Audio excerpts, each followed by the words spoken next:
নগর ভবনের এই অনুষ্ঠান না, যে কোনো অনুষ্ঠানে আমাকে আমন্ত্রণ জানালে তারা আমাকে মেয়র হিসেবে তারা ব্যানারে লিখতে পারে। ঢাকা দক্ষিণ সিটি কর্পোরেশনের মেয়র হিসেবে শপথ নিতে না পারলেও নগর ভবনে কর্মচারীদের নিয়ে সভা করলেন বিএনপি নেতা ইশরাক হোসেন।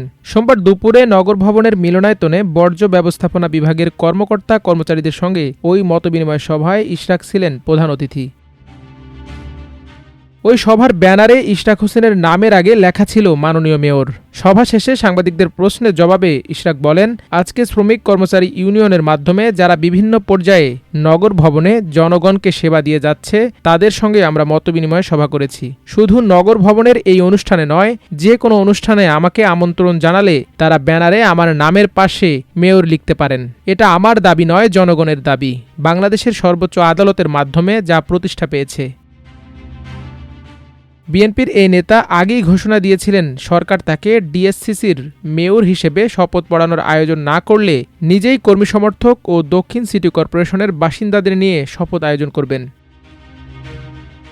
শপথ নেয়ার আগেই নগর ভবনে সভা করা ও মাননীয় মেয়র লেখা নিয়ে সামাজিক যোগাযোগ মাধ্যমে ব্যাপক সমালোচনার সৃষ্টি হয়েছে। হযরত আলী নামের একজন ফেসবুক পোস্টে লিখেছেন, গিনেস রেকর্ডে নাম লেখালেন মাননীয় মেয়র। শপথ ছাড়া বিশ্বে এই প্রথম একজন সিটি কর্পোরেশন মেয়র জনাব ইশরাক। ফেসবুকে সর্দার আব্বাস উদ্দিন নামের অপর একজন লিখেছেন, অভিনন্দন, দায়িত্ব বুঝে নেয়া মাননীয় মেয়র। এবার একই সিস্টেমে আপনারা দেশের দায়িত্ব বুঝে নিলে জনগণের ট্যাক্সের টাকায় নির্বাচন দিতে হতো না।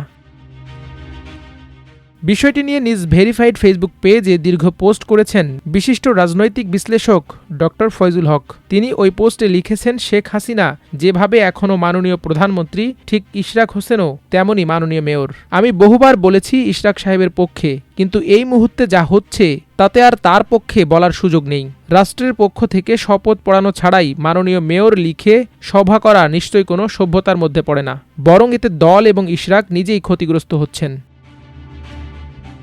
ওই পোস্টে তিনি আরও লেখেন, আপনার ওপর কেউ অন্যায় করলে তার সমাধান হতে পারে ভিন্ন উপায়ে, কিন্তু দখলদারি করে কেউ কখনোই অধিকার প্রতিষ্ঠা করতে পারেনি, আর পারবেও না। সামান্য একটি মেয়রের লোভ সামাল দিতে এত কষ্ট কেন? আপনি চাইলে নিয়মতান্ত্রিক আন্দোলনের মাধ্যমে সরকারের দৃষ্টি আকর্ষণ করতে পারেন, কিন্তু শপথ ছাড়া কখনোই নিজেকে মেয়র হিসেবে ঘোষণা করতে পারেন না।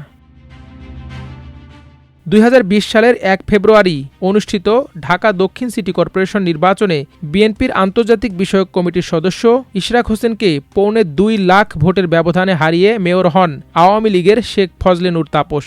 যদিও ওই নির্বাচনের স্বচ্ছতা নিয়ে নানা প্রশ্ন আছে, তবে ক্ষমতার পট পরিবর্তনের পর গেল 27 মার্চ ঢাকার নির্বাচনী ট্রাইব্যুনাল সেই ফল বাতিল করে অবিভক্ত সিটি কর্পোরেশনের সাবেক মেয়র সাদেক হোসেন খোকার ছেলে ইশরাককে মেয়র ঘোষণা করেন।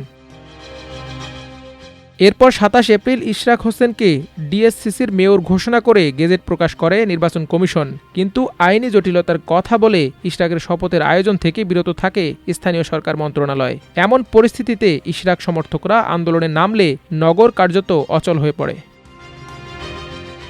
মাল্টিমিডিয়া ডেস্ক, আমার দেশ।